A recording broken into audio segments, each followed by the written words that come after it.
watch.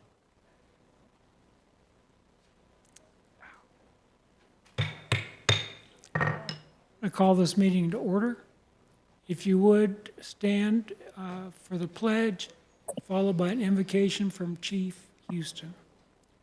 I pledge allegiance to the flag of the United States of America and to the republic for which it stands, one nation, under God, indivisible, with liberty and justice for all.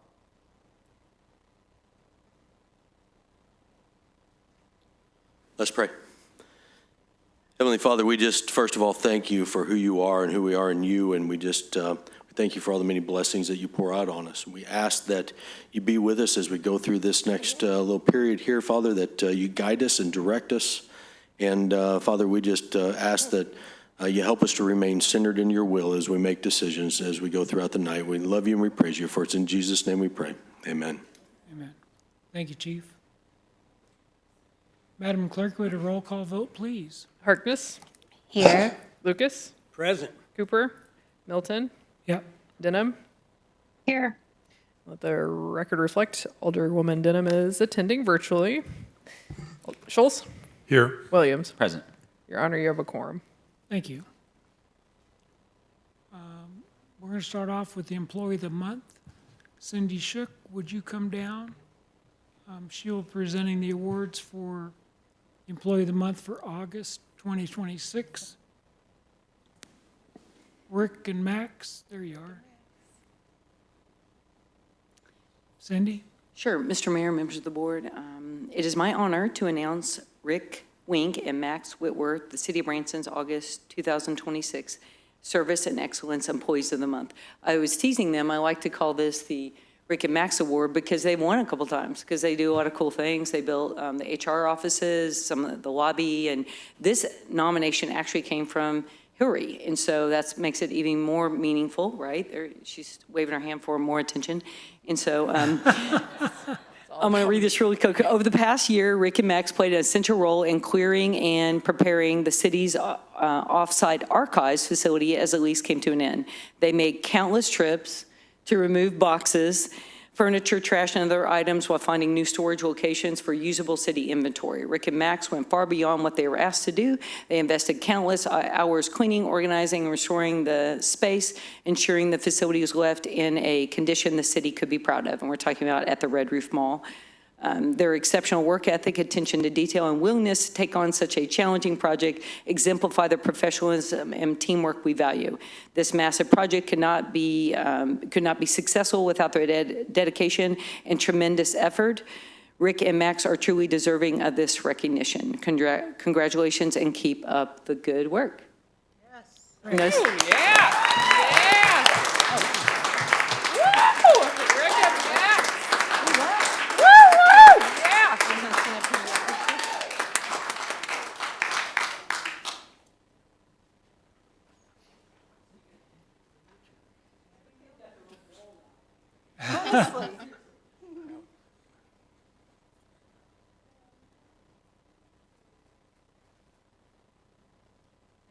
Thank you. Congratulations.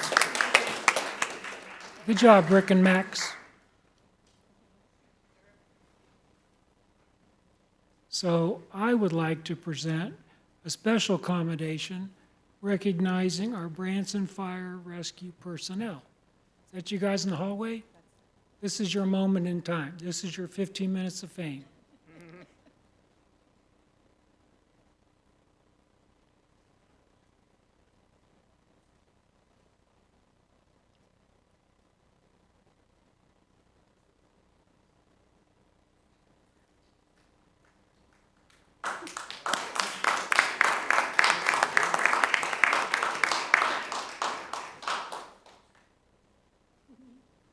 So Chief Houston will help me with this. It is a special commendation award.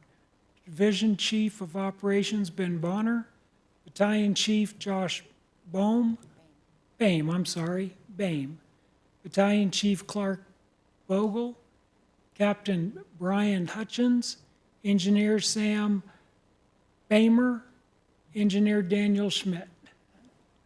In recognition of your extraordinary courage, professionalism, selfless service, and dedication. During the devastating flooding in Reynolds County, you answered the call to serve beyond the Branson community and supported critical emergency response efforts under dangerous and rapidly changing conditions. Your actions reflected the values of Branson Fire Rescue through compassion, exceptional training, and an unwavering commitment to protecting lives.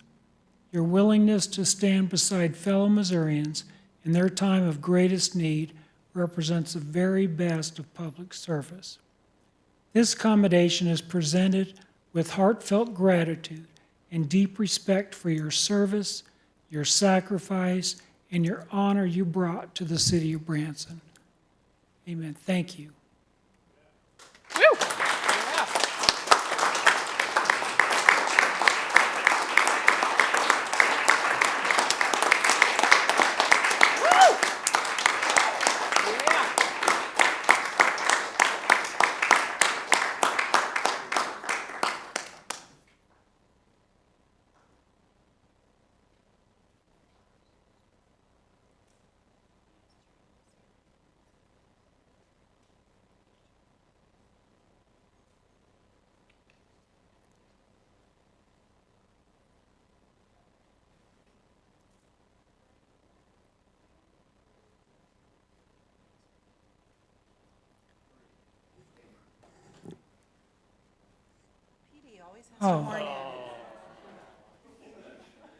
Chief Bonner, would you like to share a few words, please? Want to share a few words? Thank you. Oh, I'm sorry, Chief Houston, I'm sorry, Chief Bonner. Yeah, so when the calls started coming in for this disaster that was going on, these guys didn't even hesitate. And a lot of those had to rearrange times with their family. We even had an award ceremony and promotional badge pinning that was going on that evening. Some of these guys were supposed to be recognized that evening. They didn't even hesitate. They just said, yeah, send me. The other thing that I'd like to say is I'd like to thank you all as mayor and board and our administrative staff and Kathy, because knowing your heart when those calls started coming in, I didn't have to hesitate either. When they said, can we go? I said, absolutely, get on the road. So thank you. You bet. Thank you, Chief.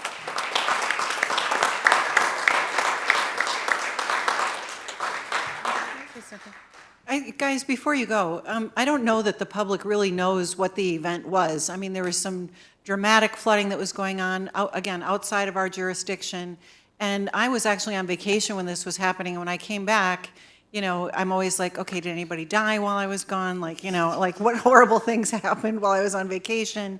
And I heard about this particular incident, and I had no idea that we had the amount of training and talent for these extraordinary chopper rescues, rescuing potential drowning victims from trees and airlifting them to safety. That's our Branson Fire Department. And I don't know that our public really understands the depth of training and expertise and passion and commitment and the servant heart with which you lead every day. I want everybody to hear that loud and clear today. This was an amazing example, and you guys make those examples every single day, right? But this was one of those where I just went, oh my gosh, when I heard about what happened. So thank you on behalf of all Branson, and thank you for giving me 3 more pages in my brag book and the opportunity that I get to be the window dressing on your very good works. Thank you, gentlemen. Yep, thank you.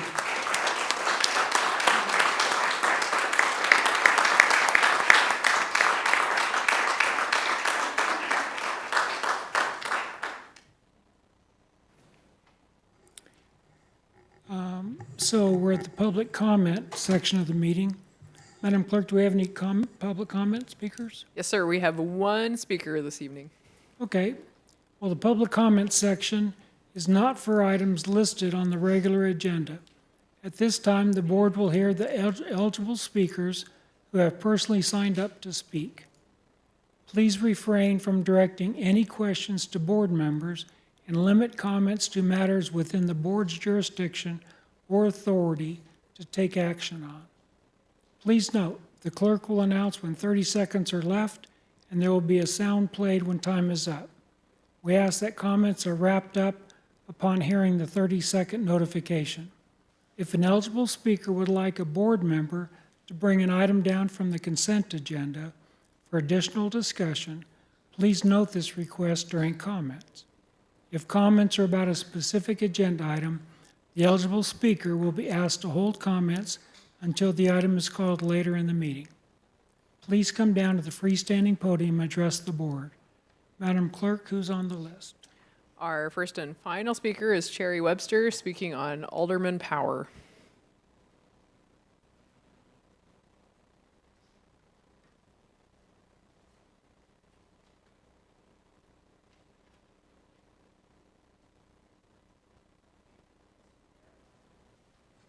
Hold on, is the microphone on?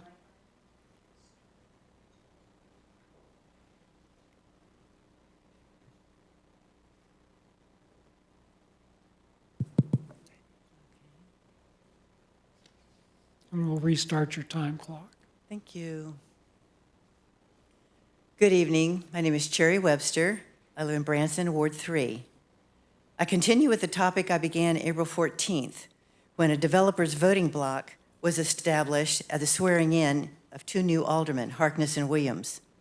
I made additional comments June 9th, July 14, and 28. On April 14th, 50 minutes before the oaths were taken, I also presented a scenario on how this developer's block could look more like the Cushman block. It started with that evening's executive session previously scheduled for litigation and personnel. The topic could be the $30 million judgment awarded Cushman Properties last fall for the firing of the city attorney in order to facilitate the circumvention of the appeal process so that Cushman could be assured of a financial reward. And then that's what happened. Dastardly deed number 1 of the Cushman block. Was this 4-2 firing a campaign promise? You've been talking to him for 18 months. So do you get your agenda from Schultz? You too came with intention, and you too violated your oath to demean yourself.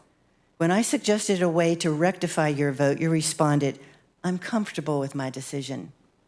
Comfortable or acquiescence to the Schultz subterfuge? Alderman Schultz, you were the one that requested the infamous executive session only 2 days after the election. Combined with your litigant meetings, methinks you too must be on the fulfillment of the campaign promises. Your planned actions were cold-hearted. I wonder if they were even vengeful. Alderman Lucas, you seconded the request for that firing session. While on this board, I've watched you stand on the Schultz slippery slope so long that you have slid into his stratagems, such that your votes consistently seem nonchalant, even carefree. Mr. Mayor, I think Harkness and Williams egregiously failed to demean themselves. They should resign. There's also a city ordinance for impeaching aldermen, although it's hardly likely that the Cushman block will police their own, and despite a probable 4-2 vote, I would ask that you hold a hearing anyway. Actually take a vote on the censure so that it will be on record, documenting this collusion to thwart 30 the seconds. city's appeal process. Thank you, Mr. Mayor, for allowing public comments. Thank you, Cherry. Next is the consent agenda. Are there any items that any member of the board or staff would like to have moved down from consent to ask additional questions or make comments? Hearing none, Madam Clerk, would you please read the items on the consent agenda? Your Honor, the items on the consent agenda are as follows. Approval of the Board of Aldermen minutes for the July 14th, 2026 study session, July 14th, 2026 regular meeting, and July 22nd, 2026 special meeting. Acknowledge receipt of Advisory Park Board minutes for the May 19th, 2026 regular meeting. Acknowledge receipt of Comprehensive Planning Committee minutes for the June 25th, 2025 meeting. Acknowledge receipt of monthly contract report from June 24th, 2026 to July 21st, 2026, and final reading of Bill Number 6701, an ordinance approving the intergovernmental agreement with Public Water Supply District Number 3 for termination of water services and authorizing the mayor to execute the contract. Your Honor, that concludes the reading of the consent agenda. We have a motion approving all items of the consent agenda. So moved. Second. We have a motion and a second. Madam Clerk, would you provide a roll call vote, please? Harkness, Yes. Lucas? Denham? Yes. Scholes? Yes. Williams? Yes. The result of the vote is 5-0. Motion carries. Your Honor, this is the first reading of Bill Number 6698, an ordinance amending Section 94-137 of the Branson Municipal Code pertaining to election-related signage by establishing regulations for the display, placement, maintenance, and enforcement of political campaign and ballot issue signs and providing for other matters properly relating thereto. This item was postponed during the July 14th, 2026 regular meeting. It is ready for a motion and second to be put on the floor, discussion, and a vote. Please note, additional proposed amendments were distributed to the board after the 5 business days due to additional discussion with legal and staff. So you've heard the first reading of Bill 6698. Do I have a motion approving this bill? So moved. Second.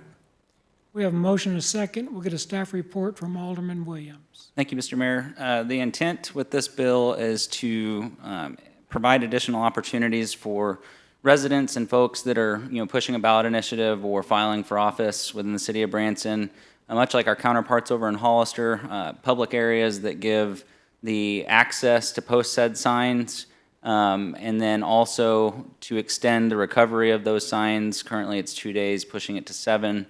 And helping our police department and code enforcement have just another opportunity for folks to put the signs out where we're not having to worry about the private property versus right-of-way discussion. This won't completely solve all of that, but it does increase opportunities for those that are partaking in this process as candidates or folks working with a ballot initiative to spread the word to the community and do it in a safe and effective, fair manner. So, Alex, this is, currently, are the election signs allowed on city property? No, Mayor, they are currently not authorized on city property. So then what you're proposing is allowing election signs during election season to be placed on our city-owned properties. That's correct. The planning director would maintain a list of eligible city properties. They would then identify the one location within each ward of the city and then make that by memorandum or other method aware to the people that are going to be putting out signs to know the designated area, the only place within the city during that election cycle where that can happen. And then the signs would then go, they were restricted to the 60 days prior to the election, and in this case, need to be taken down no later than 7 days after. So I wonder how our community feels about that. During my 8 years of public service, the community members have expressed to me that the election signs is more visual pollution, that they're not welcomed, that it's something we have to endure, and unfortunately we have elections every year, so the general public is having to put up with those signs every year for several months. And so you've been asked to increase additional locations for these signs to be placed? I have, in discussions with community members, had the discussion of having opportunities, other opportunities where people are safe, not having to guess what private property is they're allowed to put a sign, guessing where right-of-ways are at, where code enforcement is spending hours and hours and hours having to fight campaign signs. So this is a multi-front issue. And for the sake of discussion, Mayor, I'd be curious your thoughts as to when we amended this code last. I wasn't here when you did it, but you saw the common sense to extend a primary election winner to allow their signs to stay out to the general election. What was your philosophy on that? Because that was allowed and that does increase the presence of signs within the city. Well, it has nothing to do with this bill. But yes, we did approve it for logical reasons. Any other aldermen's questions or comments on this? I just have a couple of questions, Mr. Mayor. Hi, Ruth. Hi. I still, I know that this was taken back. So discussion regarding the legal aspect of it. I also have concerns regarding the safety. And the last concern I have is the preference of candidates. I can just, I wonder what staff's going to have to go through if some signs are up, some signs aren't, some can fit, some can't on the locations that are selected. I would like some comments back on that, please.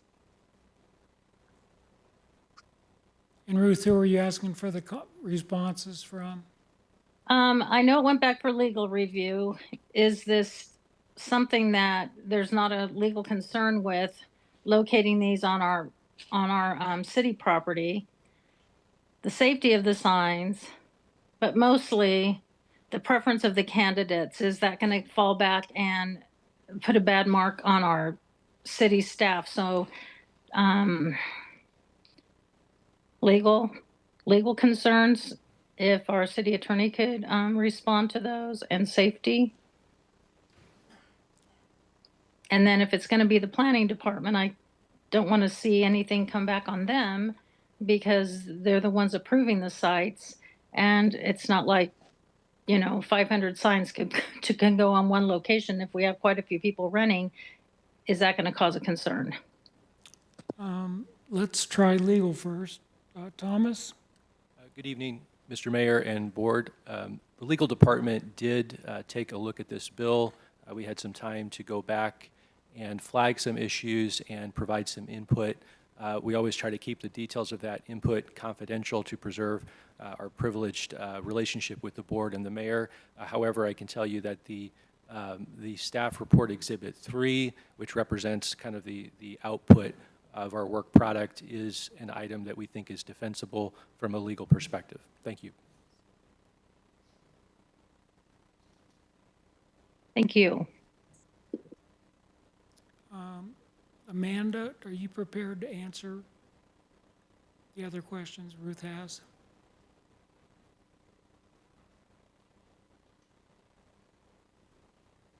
I will do my best to answer any questions. When this was brought back, legal actually took the helm on this, so I will do my best to answer any questions that you have. I may have to defer back to legal. Ruth, would you repeat? Safety, I think she was asking about, and I believe last time we spoke about safety a little bit. As far as anchoring, I think there's some information in that, we can make sure that those signs won't be blowing around. I think that was a concern that she may have had. So, when signs are placed in the ground on city property, we would want to make sure that they are anchored appropriately.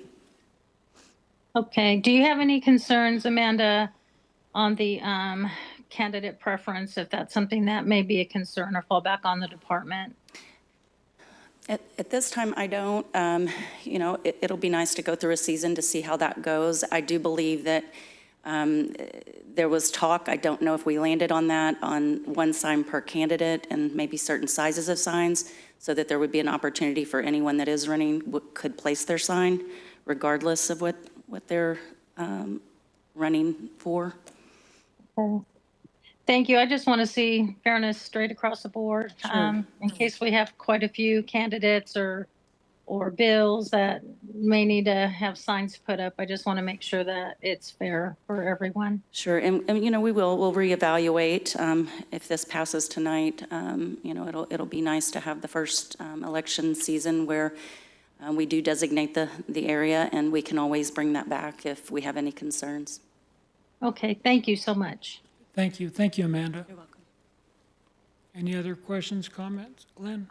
I support the general nature of this bill. I think Alderman Williams said it, is that I believe in the end we'll actually save a fair amount of staff time, because anybody that's been involved in elections interacts with the enforcement group when a sign is in the wrong place or isn't in the wrong place. And, obviously there's decisions to be made, and sometimes the decisions are correct and other times they're not. And so if we can just free up our staff to focus on other things, I think that alone warrants this bill. Mr. Mayor? I'd Yes. just like to point out as well that the Planning Commission unanimously voted this through. So I'm grateful for their insight. They had time to talk this out, and they unanimously passed this as well. Thank you. I was unaware of that. Well, the piece that's just sticking in me is this is a self-serving bill, right? This doesn't apply to anybody except those running for elected office. However, I'm hearing that there's support for this. Any other questions or comments before we vote? Mr. Mayor? Yes. I do believe this also allows provisions for items on the ballot. So not just candidates, but if there's a specific amendment or item that's on the ballot, they are also allowed to have a sign up on these locations. Yeah. I agree with Ruth. I can't imagine there's not going to be issues that man is going to be forced to decide on. So-and-so's blocking my sign. So-and-so's sign was there before mine, or mine was there before theirs. Their sign's too big. Any of those issues, I don't think Amanda should be in the middle of. However, we will work those out as they happen. Let's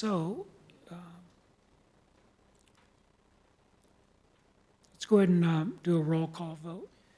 So Mr. Mayor. I'm sorry. I need to get public comment. Is there any public comment on this? Yes, very briefly, for the record, I'm State Representative Brian Seitz. I think we're following the path that Hollister chose to follow a number of years ago, and it's worked out really well. The candidates know exactly, if it's a city-owned property by Hollister, exactly when and where they can place their signage. And it's a very limited amount. I think there's 5 or 6 different locations. So it's not overwhelming the city. It's in designated areas. So it allows us some direction from this signage, direction from the Board of Aldermen. And I'd like to thank you for allowing 7 days, because those that actually win some of these elections, particularly a state election, I have to be at the Capitol immediately following. I'll be leaving after the election, 6 a.m. to go up to the Capitol. I'll be gone at least 2 days. There's no way I can pull those signs from the ground if I'm 3 hours north. So allowing that 7 days for people to get them out of there, and especially the limited amount of locations, I think is very appropriate. And that's going to help all of the candidates, regardless of the party. So I appreciate it. Thank you. Yeah. Any other comments from the public? Hearing none. Further comments from the board? If anybody doesn't have any, Mr. Mayor, I move to amend Bill number 6698 by accepting all the changes displayed in red on the proposed red line amendments. Second. We have a motion and a second. Are there any members of the board wishing to address this matter? Any eligible speakers? Hearing none, let's vote. All in favor, say aye. Aye. Aye. Aye. Opposed, same sign. Ayes have it.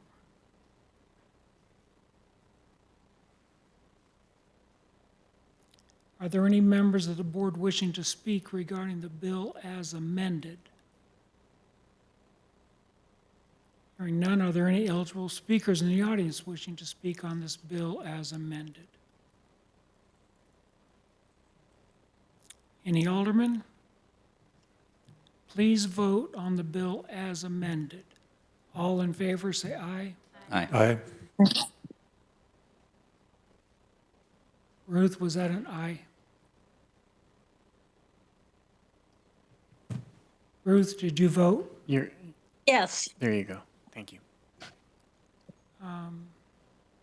So the result of the vote is 5-0. Your Honor, the next item is a recap of the 2026 legislative session by Chris Ropey from Barjay and Associates. We'll begin with an introduction by Alex Gerard. Good evening, Mayor and Board. Delighted to introduce and welcome Chris Ropey from Barjay & Associates to provide a recap of the 2026 state legislative session. Mr. Ropey is well informed of all of the discussions you've been having concerning state and local legislative priorities, and he's here today to answer any questions. Chris has been a fierce advocate for the city in the state capital for a number of years that he's been contracted with the city, from securing funding for 76 CID, saving the funding for 76 CID. There's been numerous instances where picking up the phone and calling Mr. Ropey and his associates have really benefited the city. So we're delighted to have him this evening, and I'd like to turn over to Chris. Thank you. Welcome, Chris. Thank you, Mr. Mayor. Good evening, everybody. Some of the new members on the board and some that I've been here before with. It's good to see you, Mr. Mayor, and really appreciate the day-to-day work that I get to do with Kathy and Alex. There's great communication, which is what makes this whole thing work, representing the city's interest in Jefferson City.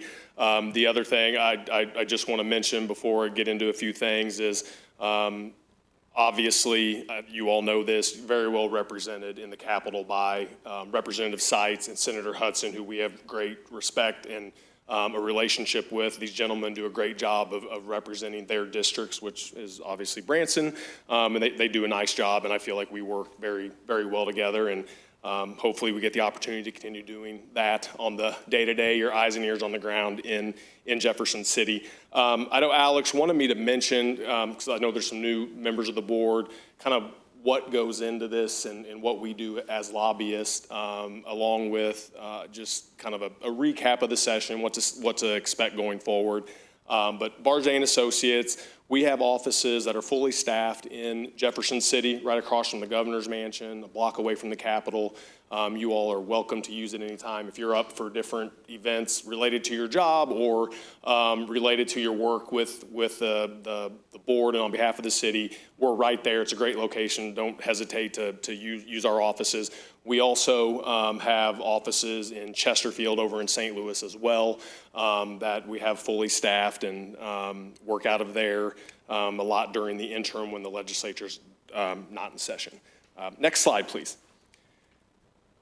So our firm has been doing this for 45 years. I have not been doing this for 45 years, but John Barjay started this firm many years ago, and we really pride ourselves in being honest and transparent and representing our clients with the utmost integrity that we've been able to do for all of our time of getting to represent all sorts of interests across the state of Missouri and national clients in the state of Missouri as well.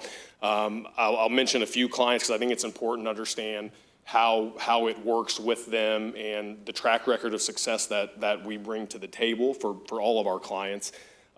We do have 5 full-time lobbyists that represent and work on behalf of all of our clients. It's not like I'm the only one who does and works on your issues. If there's a fire going on, we're all hands on deck at all times, whatever it takes. I'm the point of contact just to have a good flow of communication for the city's interest, but we all are, like I said, all hands on deck when needed and necessary. Some of the clients that we've had the privilege to represent for a long time are some well-known names that you'll recognize: Anheuser-Busch, Bank of America, St. Louis Cardinals, Motorola, Republic Services, Toyota, Walgreens, just some of the more corporate side of things of who we represent, as well as lots of really good associations that represent lots of employees and provide services to a lot of folks that are in your community and communities all across the state of Missouri. We do not work on federal issues. We don't lobby the federal government. We solely focus on our clients' interests in Jefferson City across what is state government. We are nonpartisan. We care about what our clients care about. That is who we are there to represent, not to get in the middle of different political fights that don't serve the clients that we are up there working for. We are very blessed. We have over 50 clients that we get to represent on the day-to-day basis up in the Capitol, and it's not just these corporations. It's tens of thousands of employees. It's clients like Starling, which represent the developmentally disabled, that provide those services that we fight for funding to our most vulnerable citizens. It's a lot of healthcare organizations, whether it's the Nurse Anesthetist or the Physical Therapy Association, Retired teachers, we represent them. There are thousands and thousands and thousands of retired teachers across our state that we get the privilege to represent with their retirement or just on some education issues that they're involved in. So we have a very wide array of clients and issues that we get to be involved in. We're very blessed and get to be selected with who we represent. We get to pick and choose, and we want to work with people that we enjoy working with, which definitely I would say that is something that fits with the city of Branson and our work with Kathy and Alex. The normal, just for those of you kind of new to how this might work, the normal fees that we work with our clients on are typically between $5,000 and $10,000 a month. There are obviously circumstances with clients that maybe don't need as much hands-on, and it's just a variety of other things they might need help with or representation on. And so that's always something that can vary, but that's kind of those typical fees that we charge when we work with some of our larger clients, just to give you an idea of how that works. Something that I'll let speak for itself that I think our firm is most proud of is that a lot of our clients, I think over 20 of them, have been with our firm for over 35 years. And some of these large corporate clients, they don't suffer fools lightly. If you're not getting the job done, they're going to go find somebody else. And we've been very proud to be able to deliver that. There's probably another 20 or 25 clients that have been with us for over 15 years. We really like to develop that relationship and stay together for a long time and feel like we get the job done to be able to do that. Next slide. It really comes down to relationships, and that's what we pride ourselves on the most, is that we just have a lot of years of experience between those that lobby in our firm and are able to use those relationships to our clients' advantages of where the person over in the department is that needs to deal with this issue, if it's DNR or MoDOT or Department of Economic Development or something with tourism, whatever the case may be. We usually know who those people are and can get that figured out on behalf of our clients. I'm very proud to say how well respected we are. Legislators know when we go talk to them that they're going to get an honest conversation. They're going to know they can trust what we tell them. They're going to know when they're working on something that some of our clients may not like what's happening, but they're going to tell us. And that's a lot of the value that we're able to help provide, where we can then try to work through those issues to be able to make things happen in the right place. Whether it's bureaucrats in departments, department heads, or legislators, we just have very valuable relationships there that benefit all of our clients across the board. You have a city to run. We are your eyes and ears every day in the Capitol. We are up there working when they are in session, January through May. We leave no stone unturned when we are in the building. Things move very slow. That's how the process was designed, until it doesn't move slow. And that's when you need to have everything in place to be successful. And we really do a good job of getting those key things done and in a position for success once it does start to move very quickly in the Capitol. I would also say this: your legislators have thousands of issues they're dealing with. They absolutely want to help the city of Branson and will do anything they can to help the city of Branson, but they are dealing with so much. We help them stay in the loop of, okay, hey, this committee hearing that they're not even on is happening, and make sure that the right person is in the right place at the right time when the iron is hot and it's time to strike. We bring that to the table. When you might have an issue that you've got to deal with a chairperson of a committee who's from the city of St. Louis or wherever they might be from, we bring instant credibility to our clients because legislators trust and value us. So you're not just some nameless, faceless policy of a bill you're trying to pass or something that's bad for tourism in the state budget.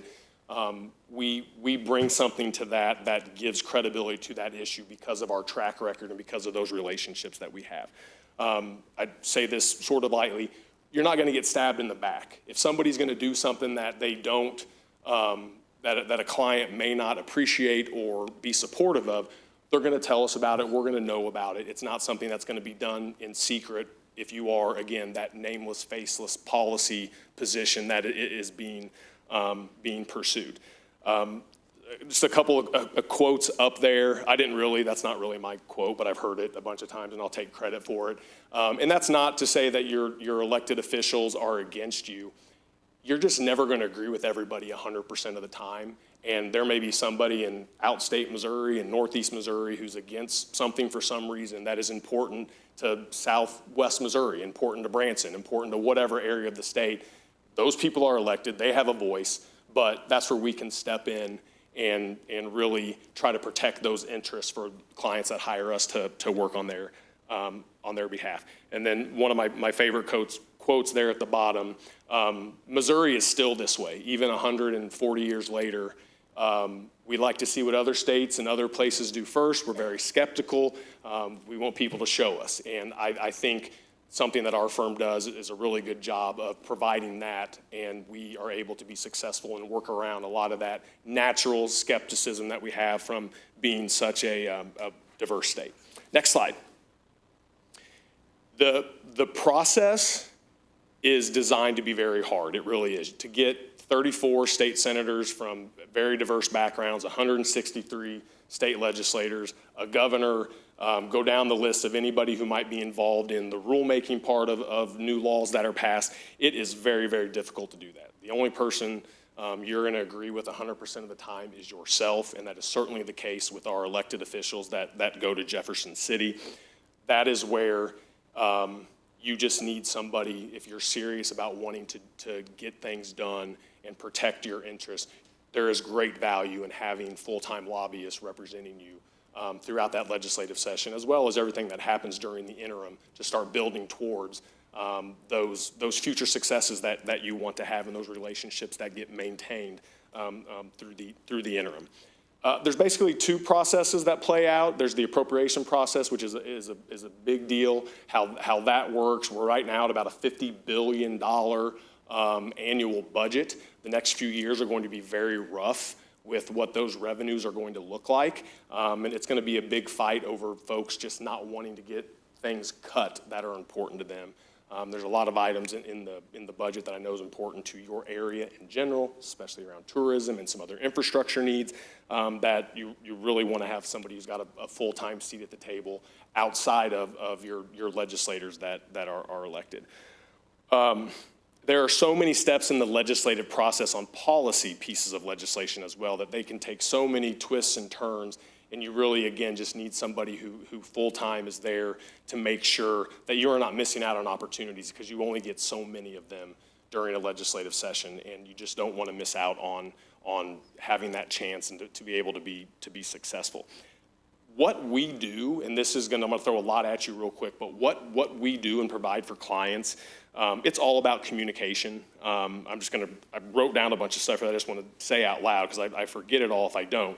We don't wait till our biweekly call to let Kathy or Alex know, or in our weekly report. If it's important, we're going to call or text you right away. We're going to get an answer from whoever the decision maker is to be able to give us the direction when we got to do something at a moment's notice.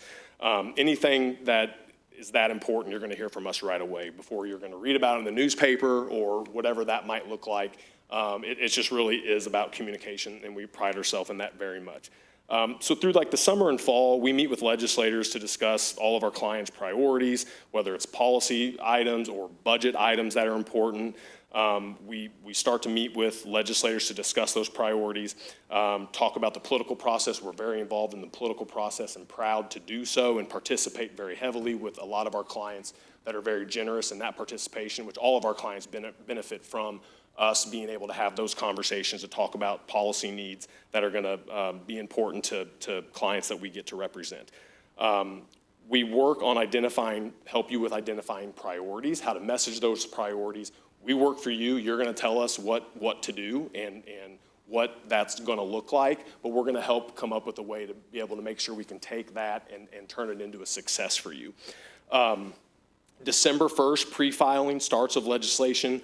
We review all bills that get filed, and we will send them to whoever you designate to get your feedback and input, whether it's something that is important, we need to keep an eye on it, or that's not going to affect us, don't worry about it, so we can know what we need to be watching and to be able to go and work the appropriate channels to make sure that your voice is represented and heard during those periods where those bills are filed. That happens, and you'll get a weekly report on that all the way up until March 1st when bill filing is done. We do frequent phone calls with clients throughout the legislative session. During the interim, we help schedule meetings. We help schedule lobby days, whether it's meeting with department heads, the lieutenant governor on tourism issues. You name it, we're going to be able to get meetings with the right people to be able to affect the outcome that you want to see have happen. Next slide.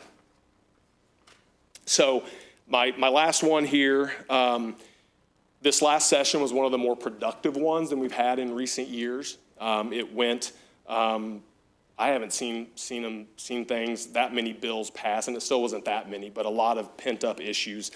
There were 3,000 bills that were filed. 81 non-budget related bills are what were truly agreed to and finally passed. The governor did not veto any of those bills. A couple of the highlights that I just want to mention real quickly.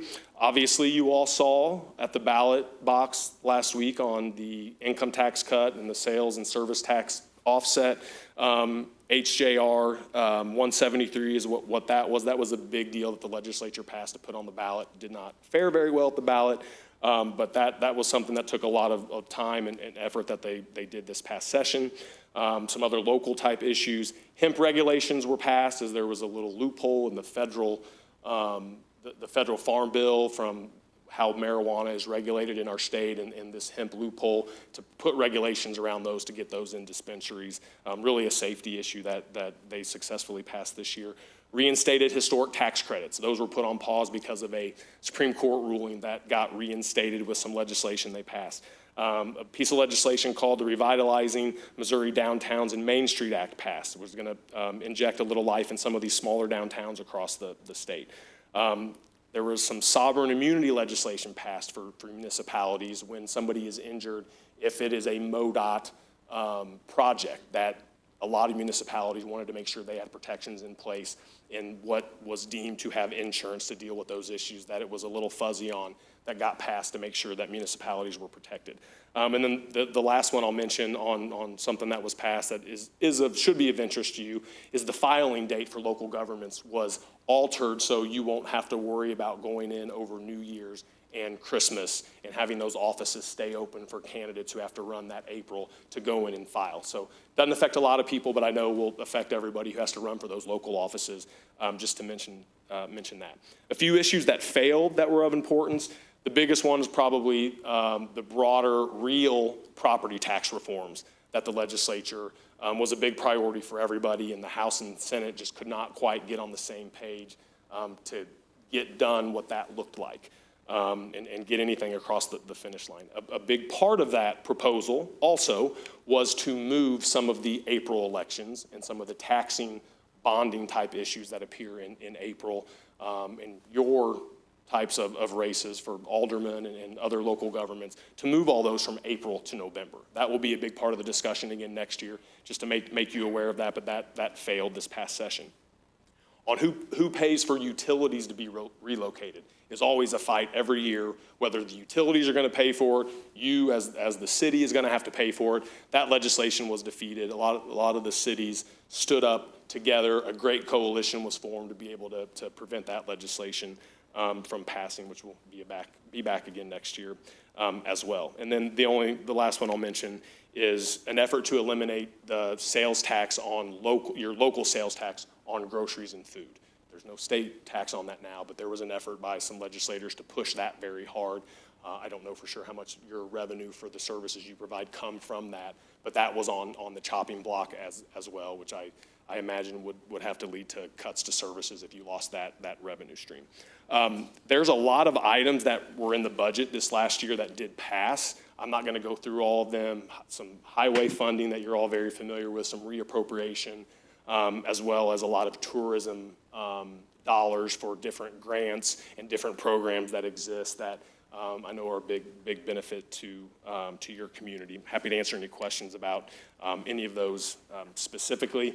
The elections just occurred. There's not going to be a big change between what the Senate and the House look like as far as Republicans versus Democrats. A few seats might shift here and there, but nothing that will change kind of what the agenda looks like and who's in control and running the show up at the Capitol. There will be 12 new state senators that will come in, and at least, I believe the number is, let me see it here, 54 new House members. That is a third of each chamber of new people who did not serve in that body previously. So it's a steep learning curve, and that is, again, a good reason, and good for my profession, that you have that many new people coming in all the time, that we need to make sure we educate on issues that are very important. There will be new leadership teams get elected between the House and the Senate, which they will dictate and drive what that agenda looks like legislatively, and we don't know what that's going to be for sure, or who's going to win those positions till after November. But that is always a big thing in our world, and it has a tremendous effect on communities all across the state of Missouri. It'll be interesting to see what the failure of Amendment 5 and Amendment 4 and getting defeated so hugely, what that means for Governor Kehoe's agenda and what the legislature, how they react to the next thing that he might ask for. And so I think a lot of people that are political observers are kind of waiting to see what that looks like and what type of policies get pushed by the governor. The final thing I'm going to mention, and then happy to answer any questions. I know I've rambled on here quite a bit. I know Taney County got put in the property tax freeze legislation when they were doing the Chiefs and Royals Stadium from last summer during that special session. That is going to be decided in the courts very quickly. It'll get appealed. However, it goes from the lower courts in Cole County, will get appealed to the Supreme Court. But that, and I know the voters locally approved that here back in April. I think over 60% of the vote. But whether that's constitutional and is allowed to stay in place is going to be decided by the courts here probably over the next several months. So just be on the lookout for that as well. And I'll shut up and be happy to answer any questions. Alex, I'm so sorry I went over 10 minutes. It's hard to cover everything. Did he go over 10 minutes? Oh. Any aldermen have any questions or comments for Chris? Thank you, Mayor. I just wanted to say, having been on the other side of the issue, having been a state representative in Kansas, and I think Brian would reiterate this, if I wanted some straight information, I went to the lobbyist because they were very good about giving me both sides of the issues, the pros and cons, and even saying, okay, if you vote this way on an issue, this is how it's going to impact you back in the district. So I found them to be very straightforward, and I could always go to them and get the information that I needed. So thank you, Mark. And you think lobbyists have a bad rap or whatever, but you nailed it. I mean, that's exactly our approach. If I'm not honest and tell you, hey, this is what might happen if you vote this way, here's the pros, here's the con, you're not going to trust me or talk to me next time about the next issue, because we're going to have a working relationship, hopefully for a long time, and that's exactly the approach to take to be able to do that long term. Any other aldermen? Anybody from the audience?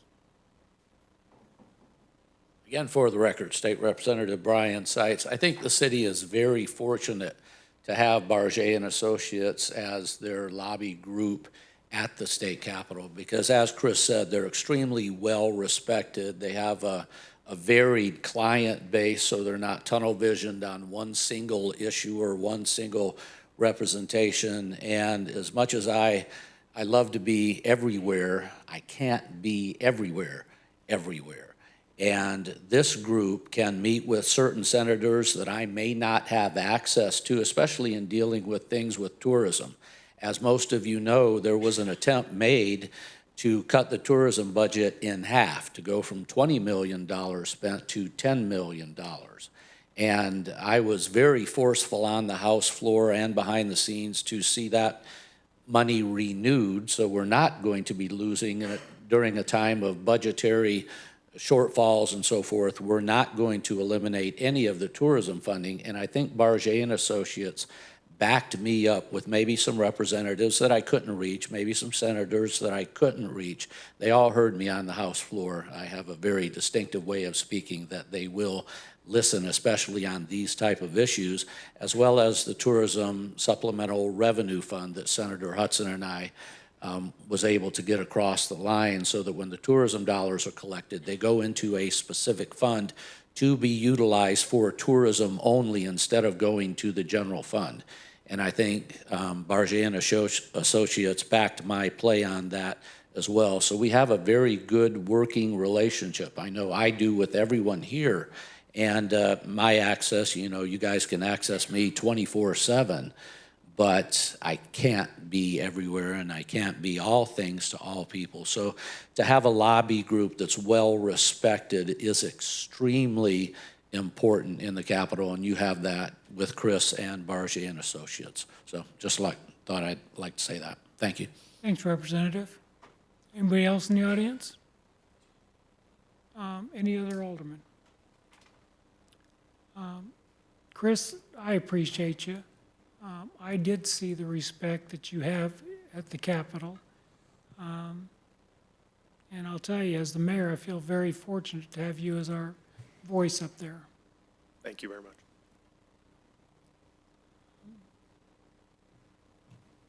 That's it. Thank Thank you. you. Thank you for the opportunity. You bet. Thanks, Chris. Your Honor, the next item is the public hearing and first reading of Bill Number 6702, an ordinance establishing the annual levy of a property tax for general revenue in the city of Branson, Missouri, a city of the fourth class. Well, we will now open up a public hearing and begin with a staff report from Allison. Good evening, Mayor and Board. The property tax is set annually per state statute. Assessed values are received from the county and submitted to the state auditor for review. The proposed tax levy is calculated and set to maintain revenue as what is called revenue neutral. This is so the city cannot increase revenues from property tax, and the revenue that we collect will remain neutral from year to year. The county clerk provides the city with pre-board of equalization numbers for the city to calculate the levy. A public hearing was posted concerning the proposed tax levy. The rate published was .6185. The post-board of equalization numbers are now out as of this week, and our levy came in at .6035 under what was published. Are there any questions? Any questions from the board? Glenn? Yeah, what is the amount that this actually raises? I realize that we're required to essentially stay neutral, but what is the dollar amount that comes in as a result of this? Yeah, so we will capture $106,000 in revenue from this because revenue is supposed to remain flat. And we did see a pretty big decrease in our assessed values. I did contact the county over this because it was actually a $20 million decrease from the previous year. And when I contacted them, they did some recalculations of how things were classified. So whether commercial properties were classified as commercial or residential, and they changed the classification, which changed the assessed value and reduced it, along with some other calculations. So that affected our overall assessed value as a city.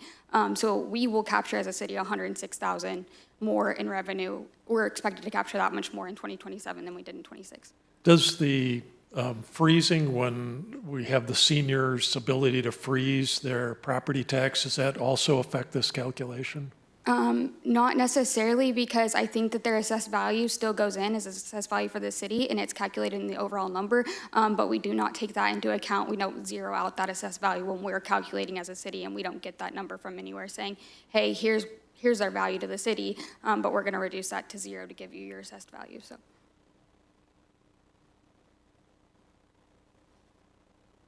Any other aldermen? Anybody from the audience?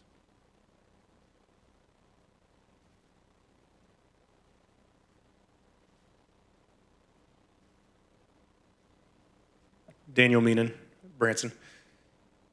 Just had one quick question. She kind of did address it in the, when she was speaking on the bill. They were waiting, it said the city's tax rate cannot go higher than what is published, but it can go lower based on the final BOE review. Currently, in the current proposal, we want to raise the property tax .6185 on every $100 assessed. To remain neutral, it sounds like you need to stay at .6035.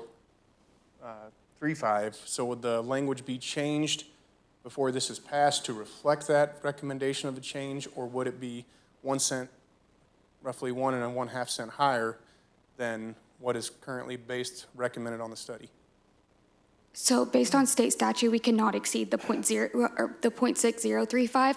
We do publish it at a higher rate because we don't have those final numbers. So they'll adopt tonight based on what was published but we as a city cannot exceed the rate of 0.6035, and that's set by the county and then goes to the state to be approved and everything. So you will not see that rate that was published, and we will be lower than that rate.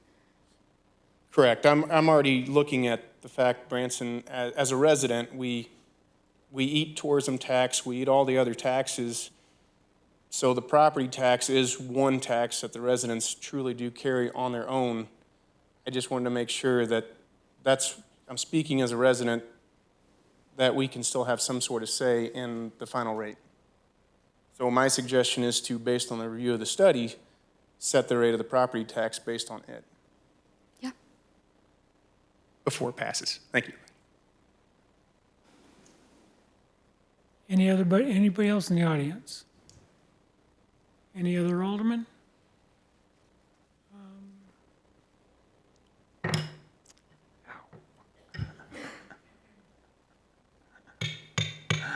Public hearing is now closed. You've heard the first reading of Bill 6702. Do I have a motion approving this bill? So moved. Second. We have a motion and a second. Are there any members of the board wishing to speak regarding this matter? Madam Clerk, are there any eligible speakers who signed up to speak regarding this matter? No, sir. Are there any eligible speakers in the audience wishing to speak on this matter? Any aldermen? So please vote. All in favor say aye. Aye. Aye. Opposed, same sign. Ayes have it. Thank you, Allison. Thank you. Your Honor, the next item is a presentation of the 2026 second quarter City of Branson financials. We get a report from Allison. Good evening. I am back. Chad, can you bring, there we go. Here's the important stuff. Okay, so we're through the second quarter of 2026, as of June 30th of 2026, and here's the financial update. We'll start with the general fund. Here you can see quarter two revenues over the last 3 years. For 2026, we've collected $14,273,354 in revenue and expended $6,014,301 in expenditures. And it's not working, Chad. And that does not include transfers in or transfers out.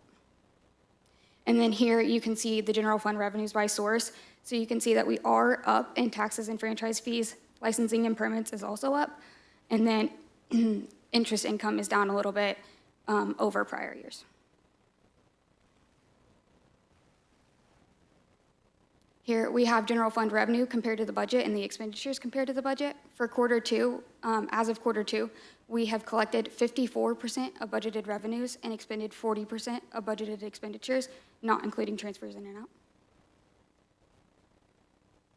Moving on to our tourism fund, as of quarter two of 2026, we have collected $7,582,847 in revenue and expended $1,352,133 in expenditures. Excuse me, Allison. Yep. So in 25, is that the same time period comparing 25 to 26? It is, and this reduction in revenue, yes, tourism tax is down a little bit as of quarter two, but it's mainly due to a decrease in interest income, and that is because of how we're recording interest income. In 2025, we were recording the unrealized gains and losses all in a lump sum at the end of the year to reduce the revenue received or increase the revenue received, and now we're recording that unrealized gain or loss monthly, so you're capturing that to make sure you're not overstating your interest income, whereas in 2025, we weren't doing that, so our interest income and miscellaneous income was actually greater in 2025 than it is in 2026, and that's what's contributing to that big difference. So if we removed the interest income, be able to compare apples with apples, what would these numbers look like? They're a little bit closer. We are still down in revenue overall. Actually, I don't know if quarter two actually hit. Let me look at this sheet real quick, just to make sure.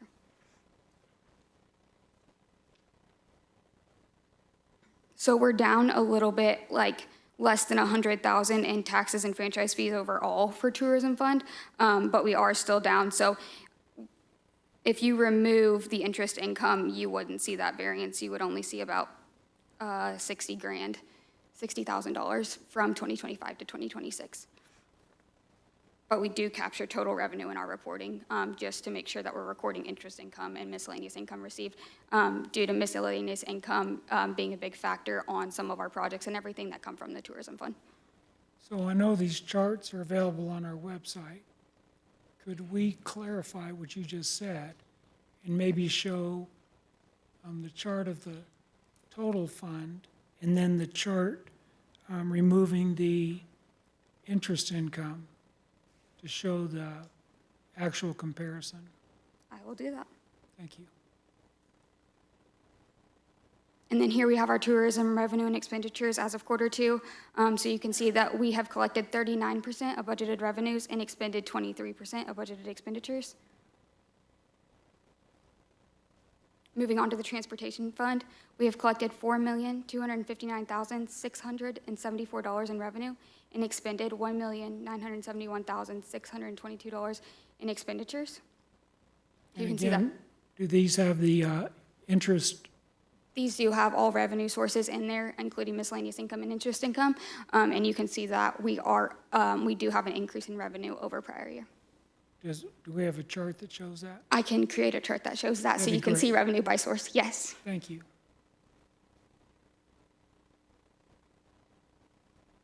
And then here we have our transportation revenue compared to our budget.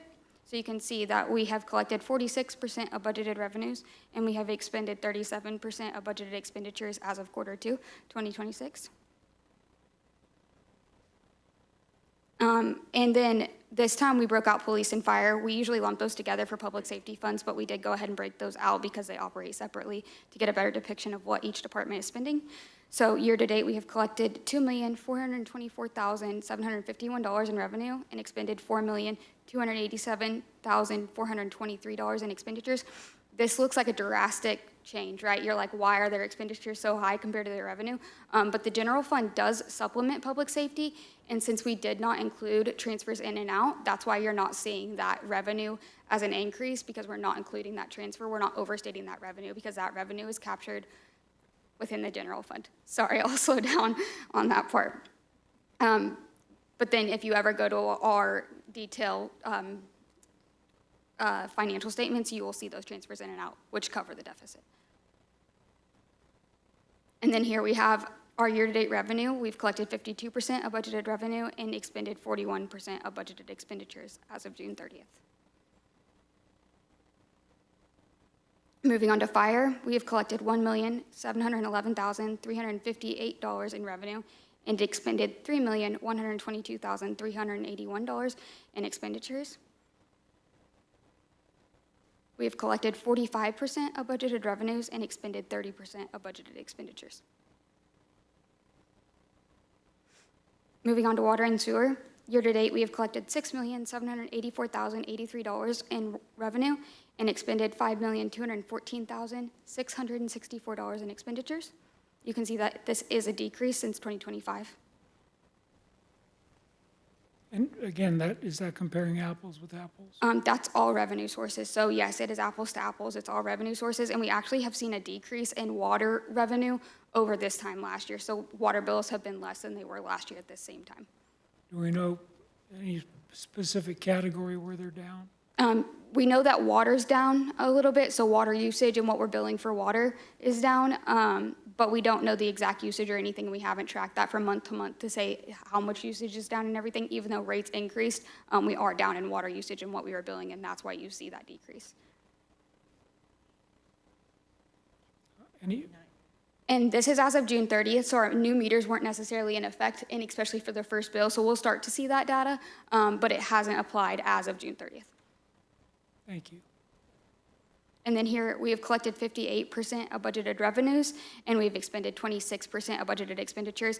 In this total budget dollars for expenditures, we do have depreciation calculated in there. We are going to remove it for next time because that's a year-end calculation, and it kind of skews our data, right? We probably shouldn't be taking that into account every time, but we have for a long time. But next time, we're going to remove that data for you so you can see true expenditures year-to-date. So these are including depreciation. This is currently including depreciation. Here we have our Parks and Recreation Fund. As of Q2, we've collected $1,611,458, and we've expended $1,811,045. This is an increase over the prior year when you look at revenues and expenditures. And Allison, what accounts for that large number, 24, for revenue? We had grant revenue from ARPA funds for 2024 that went to a project. So you'll see that huge increase in 2024 due to receiving that grant income.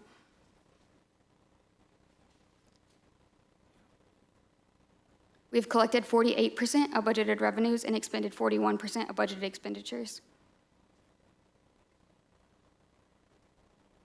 Moving on to the fun stuff, our tourism tax by class. So here you can see the last 3 years of data. Excuse me, Allison, did you say fun stuff? Yeah, fun stuff. Yeah. Just checking. Not that I want to report on what we're reporting on. The last few quarters have been fun. This one maybe not so much, but we're seeing that turnaround hopefully. So it's kind of blurry, so it's online as well, and it's a little bit clearer online. But we do move these back to when the businesses collected the tax. So you're getting a true depiction of what tourism was at that point in time versus when the city collected the tax. So that's why you'll see, if you look at these graphs compared to our financials are as of the date the city collects that money, whereas these are dated back to when the business is collecting that revenue. So our amusement tourism tax has decreased by 4% when compared to 2025. Our theater revenue has decreased by 3%. Hotels and motels have decreased by 3%. Our campground revenue has decreased by 33%. Short-term rentals have decreased by 7.91%. And our restaurant and concession tourism tax has increased 30% over 2025. And we are doing some auditing of our reporting. We are in a new system and everything. We're reviewing things. We're trying to reach out to businesses and making sure they're filing and going through all that process again. We do have some businesses that are a month or two past due. It doesn't affect these numbers a lot, but it does affect these numbers. So we're just working with businesses to make sure they're filing on time, helping them file with our new software. Like I said, it's not the sole reason for the decrease in taxes, but we do want to say that we do have some past due people. We have gotten a new system.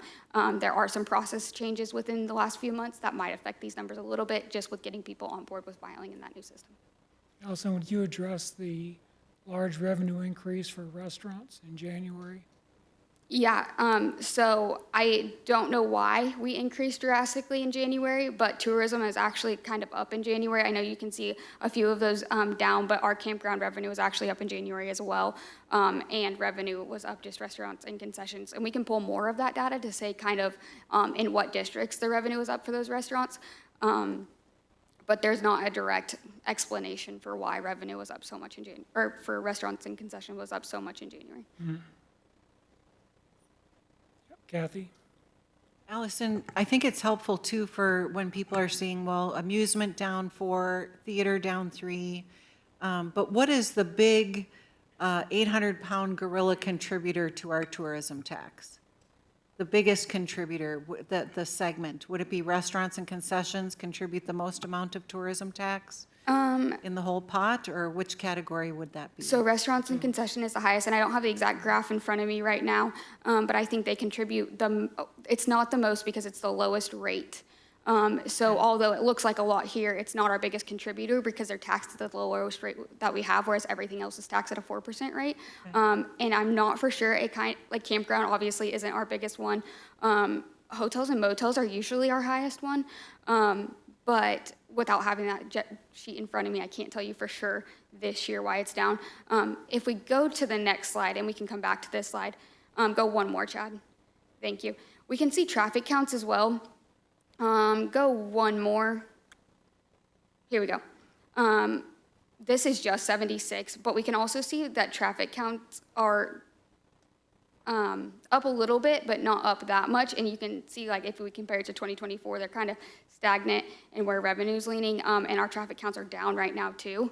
So a little bit of everything is affecting that number. But on top of, we also, we have, as of this report, we had over 100 people past due on taxes for at least 1 month of tourism tax. No, that's not going to contribute to everything that we're down.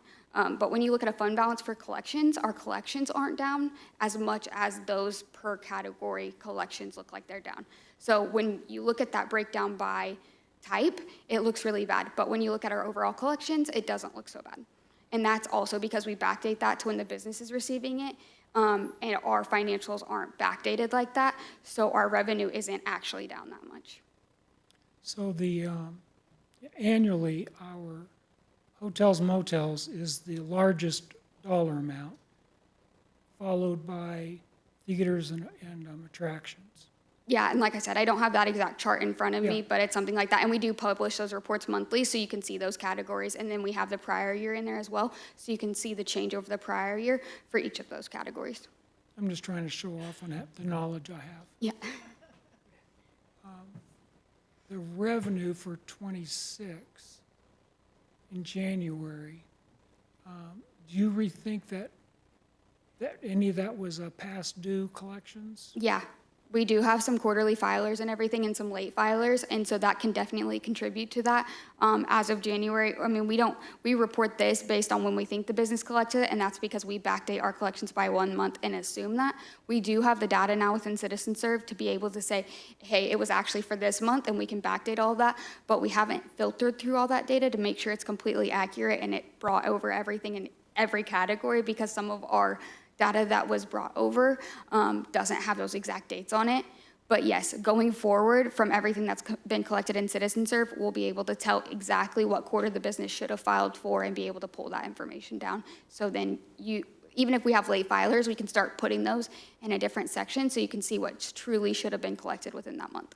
So when you're able to do that, you'll start from that point forward. You won't go back and amend any of these charts that we have. We will not go back and amend any Okay. of these charts, but we will do that data going forward. Thank you. And then here we have our city sales tax. So we have our unrestricted 1% city sales tax, and then our half-cent public safety tax and transportation tax.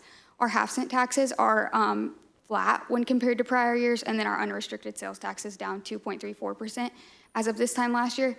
And then once again, this is data that we backdated 2 months as of June to get when the business actually collected the tax.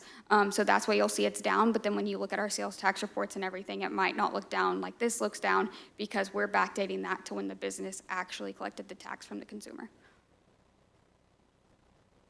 And then back to our traffic counts. So you can see how the traffic counts look, and then you can see our tourism tax, how it kind of correlates with traffic counts, at least for our tourism tax revenue, and then you can see sales tax revenue. Yes, you can see those fluctuations with traffic counts and sales tax, but it's not as great as how tourism tax is directly kind of impacted by those traffic counts.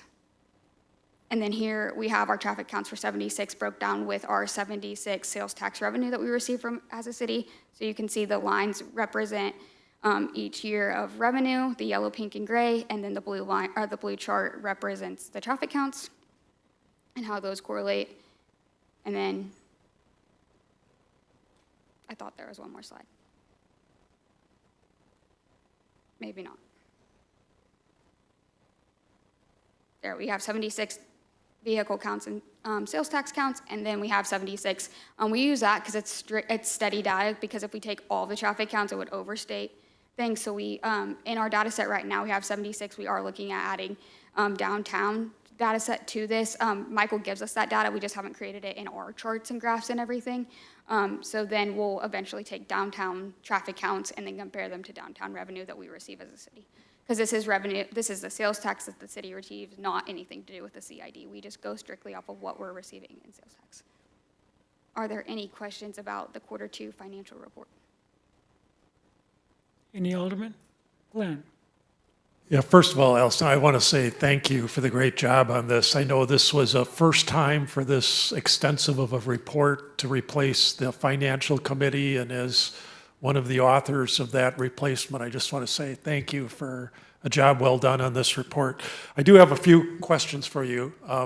in general, it appears to me when I look at revenues versus expenses that our cash position as a city has risen during this reporting period. Is that fair, and to what amount? Yes, and I don't have the exact underlying amount of cash position, but going forward, I can bring that in. It is on our detailed financials as backup. But yeah, we do tend to see an increase. Like those beginning months are usually slower, and then we start to slowly get revenue in more, and we don't expend it as fast, right? Because the year's just now taking off. So we do tend to come up at a higher cash balance right now, especially since our capital projects haven't taken off fully. Like we're writing all the contracts, we're doing all of that, but we haven't necessarily expended anything on those capital projects. So you'll see in third quarter when those capital projects really start to move. And then just something that's always been interesting to me, transportation and safety sales taxes. As I understand it, exactly the same tax amount on exactly the same goods, yet the amounts always seem to report differently. What's your comment? Yeah, so that's actually due to, this is unfortunate, but most of the time that is due to a business not collecting the full amount that they're supposed to be collecting, right? So if we just had public safety pass and then now they haven't added that to charge it as sales tax and they're not remitting that amount. The Department of Revenue doesn't always collect that, right? Like we're a big state, they have a lot going on. They can't go catch every little business that's not collecting the exact right amount. If they are aware of it, then they will let us know and we'll do that. But if you ever go get a receipt and you know what the tax rate's supposed to be, and they're not charging that tax rate, if you let the finance department know, we will ensure that that business is collecting the right rate and report it to the Department of Revenue. So they can make sure that they're charging that to their customers and they're remitting it. But that is why you'll see those fluctuations, is just because how businesses are collecting it and if they're collecting the right rate. And I'm sorry, but I haven't got a receipt to every business in town to tell you who's not collecting it. And thank you. And then tourism fund. What do we have right now in available dollars that we could spend on marketing? In marketing, I don't have that report with me. So right now we are working with our auditors on that and the theory that's been applied for the last 20 years and how we're segregating that, which will next year in our budget, we will see that marketing dollars are going to be separated into a different account. The last time we looked at that, we had $1,500,000 in that account, and that is based on the current calculation. That calculation is taking our TIF revenue that we have delegated off the top, and then we split it 75-25. So we're working with our auditors to verify that that split is how we're supposed to do it. That's how we've done it for 20 years. And then with that theory, that's where we get the $1,500,000 for marketing. But then next year you'll see that split. It will be its own fund balance. And then if there's any remaining marketing funds, so the money that we give to CVB, if they don't spend that all, it will start rolling to its own fund balance, so you can keep track of that separately. Yeah. Which we haven't been doing for so many years, and it will be really nice to see that I'm fund glad balance. to hear that. I really am. That Thank fund you. balance roll, but yeah. It's a big deal. Last time we calculated that with our auditors and everything, we were at $1,500,000, but after our audit, we'll have that exact number as well, and I'll bring that to you. Okay, that's great. When is the auditor report due? Anytime now. We did have some other things. We had to send out a couple more legal letters and stuff. And we have to have a single audit. So when our auditors have to do that, it takes a little bit more time. So then they have to reschedule our audit to get everything included. That is why we see it's not done yet, is because the single audit and some legal letters we had to send out due to pending litigation. I want to connect the dots here a little bit to a couple of conversations and tourism fund, okay?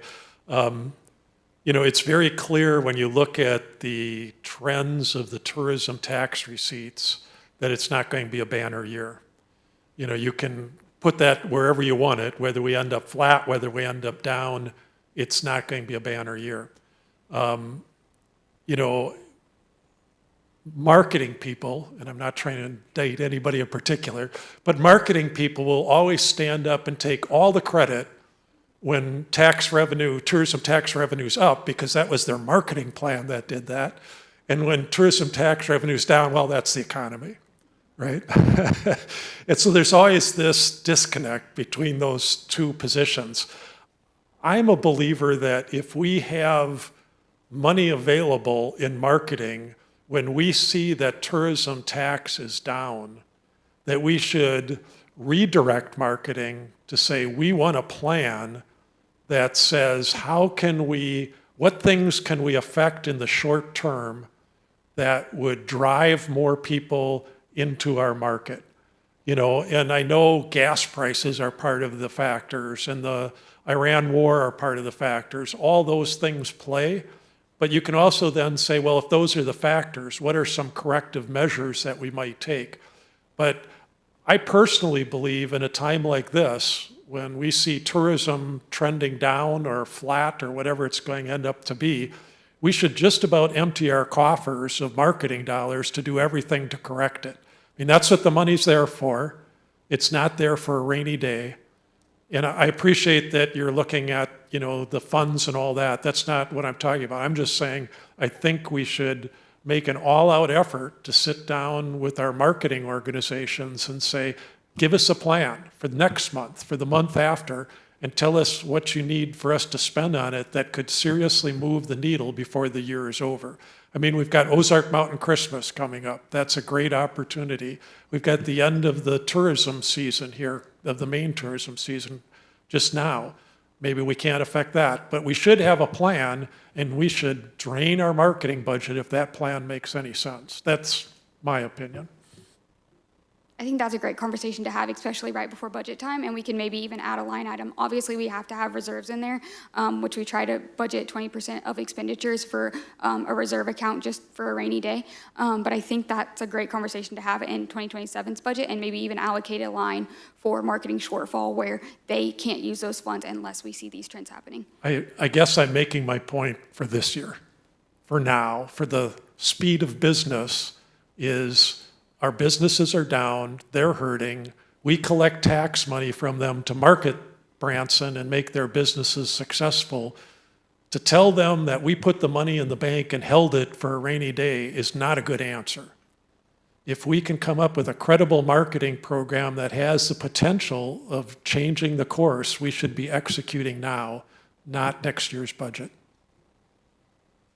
Kathy? I so appreciate your comments, Alderman, and I want you all to know I've actually had some of those conversations already with Heather Herman from the CVB. Once we were getting, and I was really kind of waiting to see for sure how the audit comes out and get our finals. But we've already been having those conversations because we've been watching these internal numbers and where they are in each account, and in particular in tourism. So we're all over that. And I'm just excited to hear that you guys would be supportive if we do find some money, you know, still sitting around, that I can come to you and just be like, I want to be able to spend this, even though this might not have been in our original budget.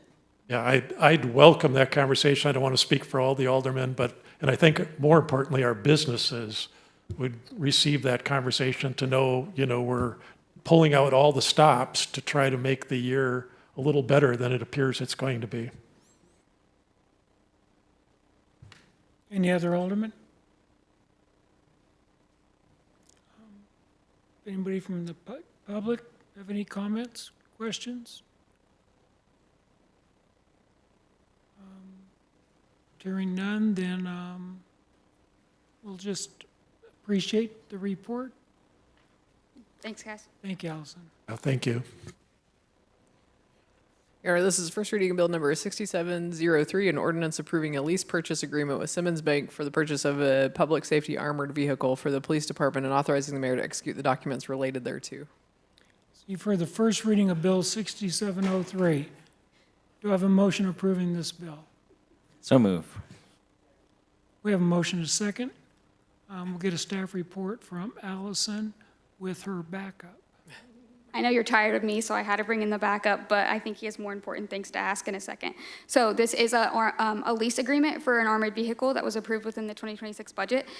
This is a 5-year lease agreement to purchase the armored vehicle at a total price of $359,761 at a fixed rate of 3%, with an annual payment of $76,937.90. Do you have any questions? I think there's a bunch of questions. Any questions from the board?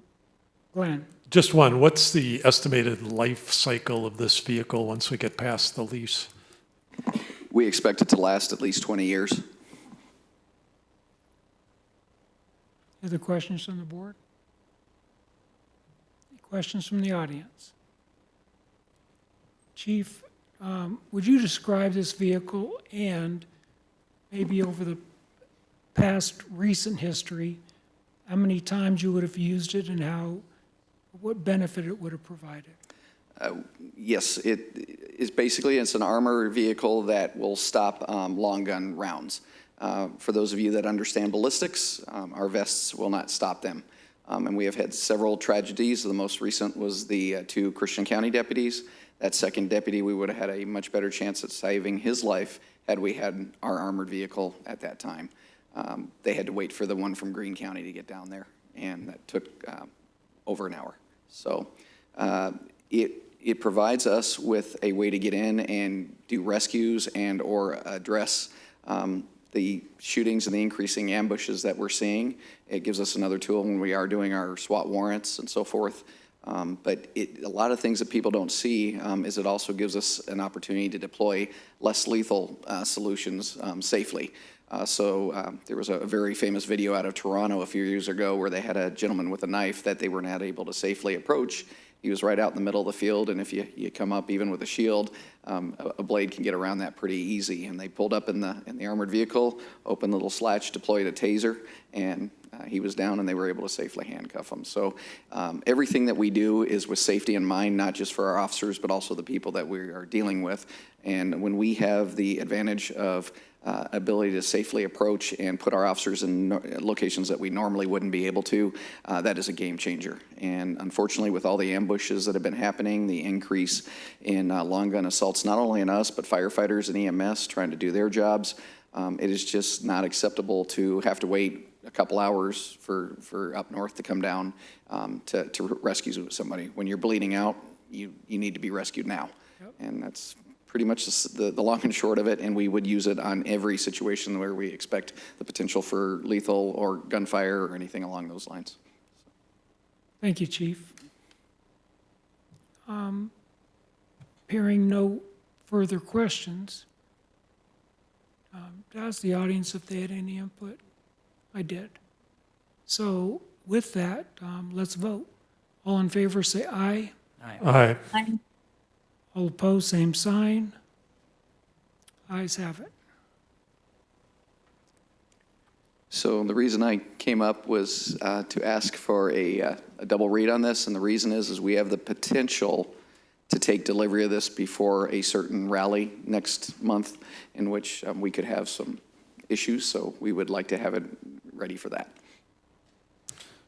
Your Honor, I move to read Bill number 6703 for its final reading due to timing. Second. We have a motion and a second. Are there any members of the board wishing to speak regarding this matter? Madam Clerk, are there any eligible speakers who signed up to speak regarding this matter? No, sir. So, are there any eligible speakers in the audience wishing to speak on this matter?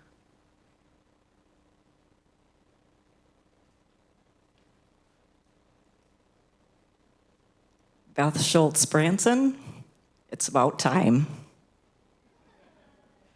Well, there you go. So, all in favor, say aye. Aye. Aye. Oh, What we're voting on is to approve a second read. Any other questions or comments? So all in favor, say aye. Aye. aye. Opposed, same sign. Ayes have it. Madam Clerk, would you please provide the introduction for this item? Your Honor, this is final reading Bill number 6703, an ordinance approving a lease purchase agreement with Simmons Bank for the purchase of a public safety armored vehicle for the police department and authorizing the mayor to execute the documents related thereto. You've heard the final reading of Bill 6703. Do I have a motion approving this bill? So moved. Second. We have a motion and a second. Any members of the board wishing to address this? Madam Clerk, are there any eligible speakers who signed up No, sir. for this? So are there any eligible speakers other than Beth in the audience wishing to speak on this matter? I'll save you the trip up. It's about time. Madam Clerk, would you provide a roll call vote, please? Harkness? Yes. Lucas? Denham? Yes. Schultz? Yes. Williams? Yes. The result of the vote is 5-0. Motion carries. Thank you. Thanks, Chief. Your Honor, this is the first reading of Bill Number 6704, an ordinance approving an amendment to the engineering services contract with Great River Associates Incorporated for TAP 9900795 and authorizing the mayor to execute the contract. For the first reading of Bill 6704, do I have a motion approving this bill? Second. Push your button, Artie. So moved. Second. So we have a motion and a second. We'll get a staff report from Michael Woods. Thank you, Mr. Mayor, members of the board. This is kind of atypical for us to come up in front of the board asking for a contract extension. The reason for this is that TAP monies are involved and federal highway monies are involved. So we have to go ahead and make it bona fide. A little bit about it, we're working on making sure that the segment 3 gets some hawk signals put in. We also did a little bit of a study about a Z crossing there and some turning movements, which took a little bit longer, and talking with the business owners that are up there than we originally anticipated. The request today is to take the contract from August 22nd, 2026, which we've already passed, to April 30th, 2027. This helps the Public Works and Engineering Department also align segment 1 and 2, that which is out to bid, along with Gretna, and then this will let the third piece come in. And so this is just one of those things you got to do to make sure everybody's happy with our money, especially federal highways. So appreciate that and appreciate your support. Any alderman have any questions or comments for Michael? Anybody in the audience? Hearing none, let's vote. All in favor, say aye. Aye. Aye. Opposed, same sign. Ayes have it. Thank you, Michael. With the acceptance of that, I normally don't. This is why they put me behind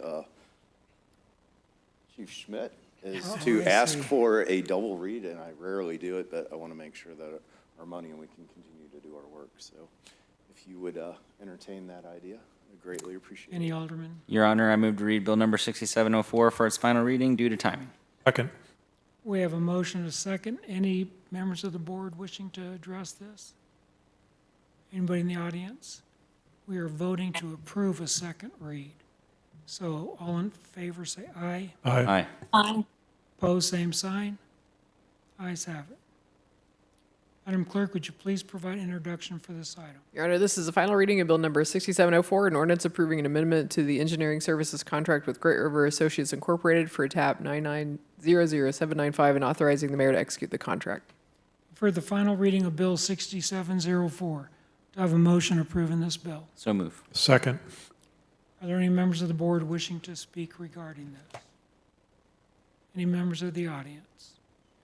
Hearing none, Madam Clerk, would you provide a roll call vote, please? Harkness? Yes. Lucas? Yes. Denham? Yes. Schultz? Yes. Williams? Yes. The result of the vote is 5-0, motion carries. Thank you. Thank you, Michael.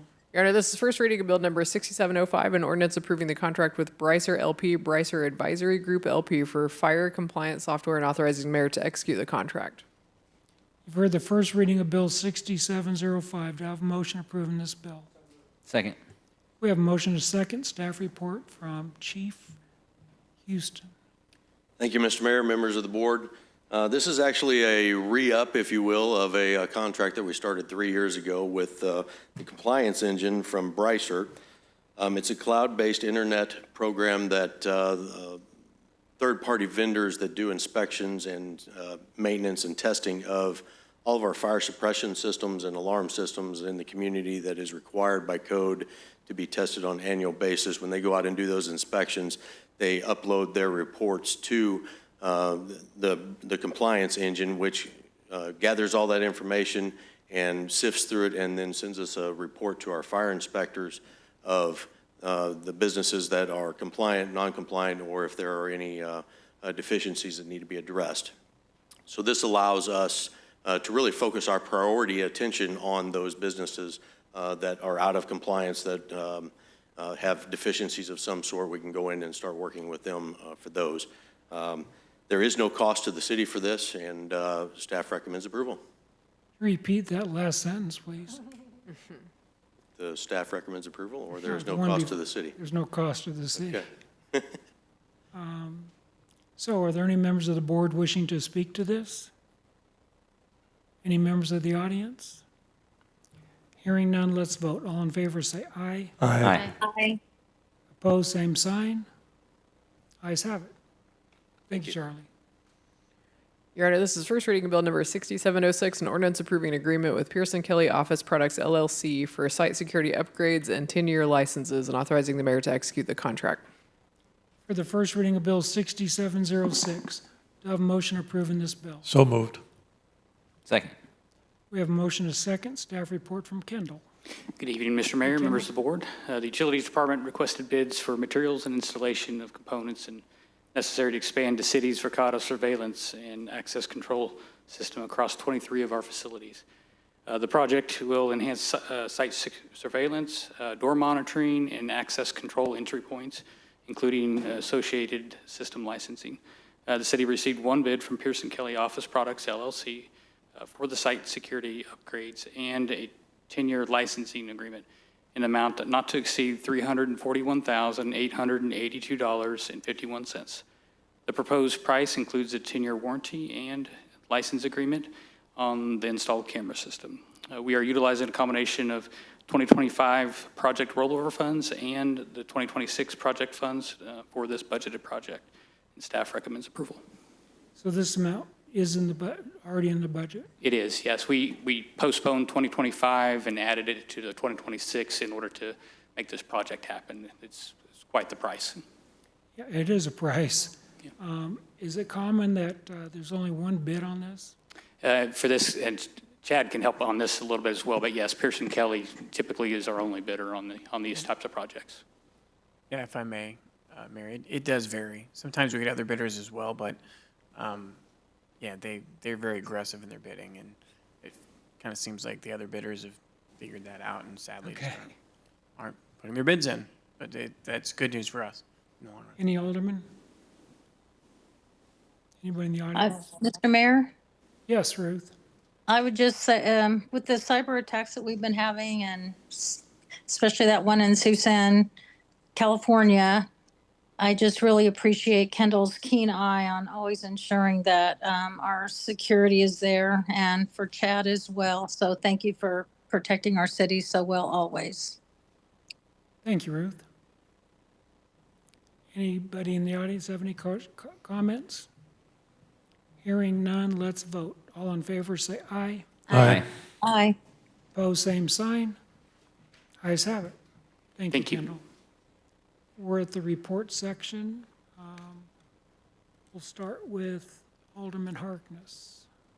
Thank you, Mr. Mayor. It's not very long today, but I wanted to announce that I am officially official for the city of Branson.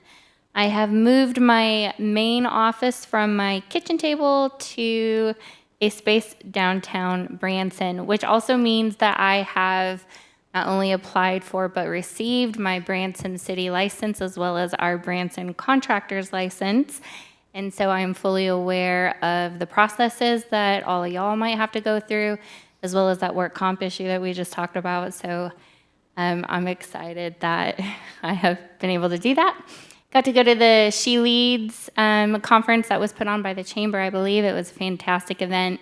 Lots of women who are leading our community, and so it was really great to see them all together. And one of the really great things is the city of Branson had a huge presence there, so most, if not all, of the women directors were there, and I just really enjoyed getting to spend some one-on-one time with them and ask them some second, third level questions kind of about how I can be a good alderman, how we can serve, things like that. Went to the community improvement plan. I am not on that board, I'm well aware, but I will be at every one of those meetings that I can be. And I love what they're doing and the direction that they're going, and it's all very important what we are striving to accomplish through that. And then I just want to remind everybody on this Thursday, we're having a special meeting in regards to the sports complex, Thursday the 13th at 5 p.m. If you have an opinion at all about sports tourism, if you think that we should or should not have a sports complex here, you've got to show up, you've got to participate, you got to be part of the conversation. So just want to welcome everybody to attend that and remind everybody that that's coming up. That's it. Ashley, when you went through the permit process, how was your experience? It was great, and I will say that Amanda and her team were very generous for all the questions that I had on the things that were not so great about it and that didn't make a lot of sense to me, but they graciously explained the processes and anything that I could point out to streamline the system, they were very well aware of. So, and they were very open to all of the feedback that I had. So the process as a whole was actually great, and we've got a good team of people back there doing some great work and willing to continue to strive to do better. And they're taking instruction very, very well. And so I'm very encouraged with the direction that they're going. Thank you. Alderman Lucas. As you may have noticed tonight, I've been very quiet, and I'm going to continue that. Wow. That deserves a standing ovation, doesn't it?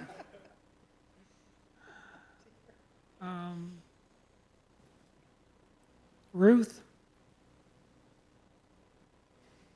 Yes, thank you, Mr. Mayor. I'm on vacation right now, and I had the amazing opportunity to fly small in my niece's Cessna. That was so exciting. Very different from being on a large aircraft. Hanging out the door was not on my list. I cannot imagine working from a chopper providing rescue operations. So tonight's presentation to our first responders, a huge thank you to our supportive administration, Chief Houston, and our extremely brave first responders who were recognized. You are greatly appreciated. Secondly, regarding the election signage amendment, yes, the Planning Commission, of which I am one, recommended approval on the original resolution. The amended version that is different from what was originally recommended. I will keep myself updated on concerns, if any, during this next election. If there are concerns, I will definitely take them back to City Administration and the Planning Commission. And lastly, I truly believe in transparency. Walking the talk has always been important to me. My very, very first election, on my little business cards I handed out, stated, "Your voice matters." I coined that one. That was my motto in 2021, and I continue to stand behind it. I feel our citizens deserve to know what and why decisions are made in the city. For example, Robert's Rules of Order, 12th edition, refer to our executive meetings as a secret society. I have seen that twice. I have a huge, huge concern with that verbiage. I may not be 100% correct, but I believe that we can adopt how we run our meetings as long as we are within the guidelines of state statutes, etc. Maybe an amendment to our adopted rules are in order. I just wanted to be able to let our citizens be aware and see what their concerns are, if they have any. So please feel free to reach out to me with any concerns or comments you may have with this verbiage. And if you want to make any changes, I value your comments and concerns, and I make it a point to always put my walk to the talk. So reach out if you have any concerns, and I will do what I can to move in a different direction. That's it, Mr. Mayor. Thank you, Ruth. Safe travels and stay inside those damn planes. Yeah, it won't be like the brave ones. Glenn. Yeah, just a couple of quick things. It was already mentioned that the Harley Motorcycle Rally is coming, and that's September 10th, and it'll wrap up on the 13th in downtown. That'll make downtown a really active area. It should be a lot of fun, a lot of activity going on there. I'm really curious to see how this will play out, and I appreciate all the planning that's been going into it. I think it'll be a great experiment for Branson. And then just 2 weeks after that is the Downtown Fall Festival, the 25th and 26th. That was a very successful event last year, so I invite all of our residents, visitors, families, and so on to come down and experience that. And I just, again, today attended the Branson Art Trail meeting, and they are prepared to kick off the first version of the art trail at that fall festival. So it should be fun, another activity to do. It's well organized, and you'll learn a little bit more about downtown Branson and the artwork that's already in place. That's my report, Mr. Mayor. Thank you. Alex Williams. Thank you, Mr. Mayor. Again, on the first responder conversation, having been a commander of that flight unit in Springfield that has flown with Branson firefighters, I piloted aircraft and watched Branson firemen dangle from a rescue hoist, so I have a great appreciation for that. I've lived it. I've served alongside of our guys doing that mission, so sincerely, from the bottom of my heart, thank you for the specialty training that you have to go through that, the risk that you put to yourself at and above just being a fireman. So it's near and dear to me. It hits really hard. Legislative priorities. The goal. I know Administrator Stepp mentioned, hey, we need clarity here because this isn't going to be something that's going to be aimed back at us at the staff if it doesn't come to fruition. It's not. Ultimately, it's adding another layer. There's already been priorities. The staff's already worked with the lobbyists. They've been representing us very well for a number of years. The goal here is just to add another layer for the elected officials, and this is speaking from my perspective. When we go out and say, hey, here's the things we're working on, we either accomplish it or we don't. I don't look at it as if we don't get 100% of this list accomplished, then it's the staff's failure. It ultimately is, hey, these are the things we want to go after. If we can get any of them, we're in a better spot. And so I don't look at it as something that we would use as a tool to bash on the staff. And also, I think it's important as we continue to work through the process. A lot of those are administrative remedies, so being able to siphon through what's code amendment worthy and what's administrative, and then there's got to be another category that says this just isn't possible or practical because common sense has to be applied. So the spirit and intent is to hold us accountable, not to turn it back to the dedicated staff that works in this building and is in here way more than we are. That is my intention as an individual with the legislative priorities. 76.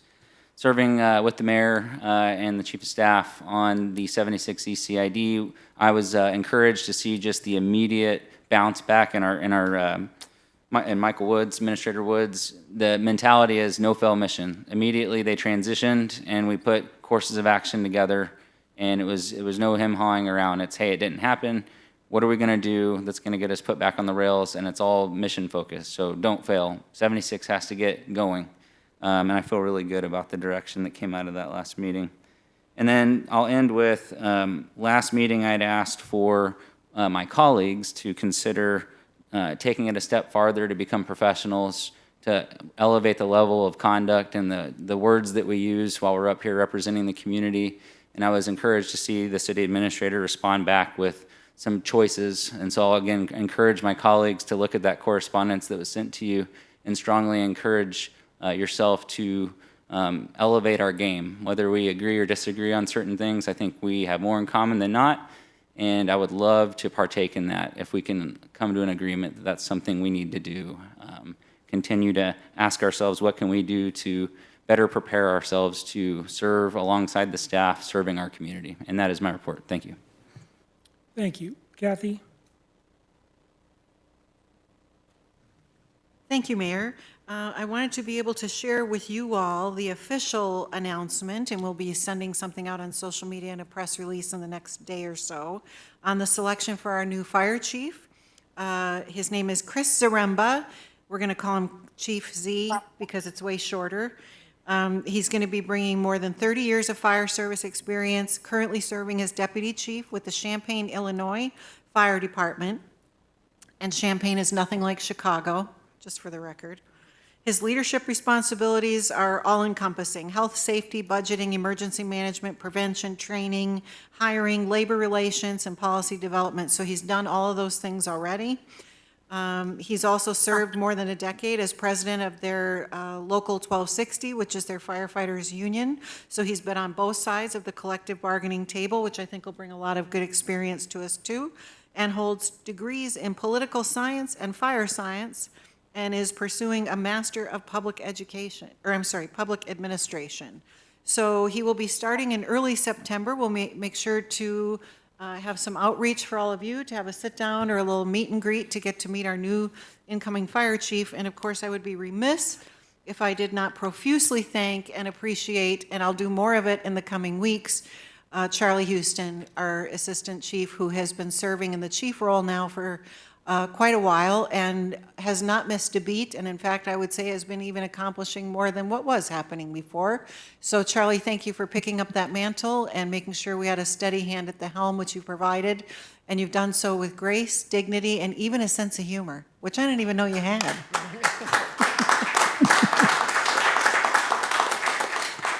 Thank you. I want to remind everybody this Thursday, we're having at 5 o'clock, we're having a presentation regarding our proposed indoor sports facility. The presentation will be presented by company HVS and of Baker Tilly. So they've crunched a lot of the numbers, they've done a lot of the research. This has been a long-awaited report, and so I want to invite the community. It'll be here in this space, or it'll be live also. Other than that, I'll entertain a motion to adjourn. So move. Oh, I'm sorry. Do I have a motion to go into closed executive session? Your Honor, I move to go into closed executive session pursuant to 610.021.3 RSMO for personnel. Second. We have a motion and a second. Madam Clerk, provide a roll call, please. Harkness? Yes. Lucas? Denham? Yes. Scholes? Yes. Williams? Yes. The result of the vote is 5-0, motion carries. The board will now move into closed executive session and will return to the council chambers once executive session is over to adjourn the Board of Aldermen